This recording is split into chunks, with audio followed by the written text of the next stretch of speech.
President tonight making the argument that Afghanistan is not Vietnam. In Boston tonight, war protesters are pointing out what they see as similarities.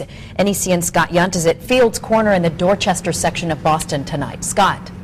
Well, Beth, virtually all of the protesters we spoke to this evening are firmly convinced that Afghanistan is the new Vietnam. They come from all walks of life: military and war veterans, community organizers, and people who protested another unpopular war more than 40 years ago. Do you worry that this is 40 years later another Vietnam? Absolutely. Absolutely. And I, believe it or not, I go back to, I was standing in similar situations in 1968 and 69. So this is real deja vu for me. A smattering of protesters gather in a busy inner-city square to rail against sending as many as 30,000 additional troops to Afghanistan.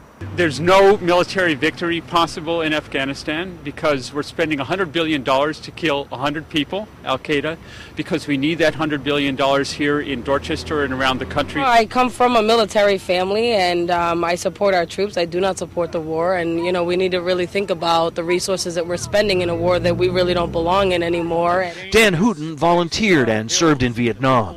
A Navy lieutenant who saw plenty of action in country, he worries that Mr. Obama is making a decision that could escalate a protracted and unwinnable war. I think we don't want to expand the war. I don't think it's winnable, and maybe we need to keep a certain number of troops there so that things don't worsen. Craig Raymond is a Navy veteran too, served in peacetime, voted for Obama, but is firmly convinced there is no military solution in Afghanistan.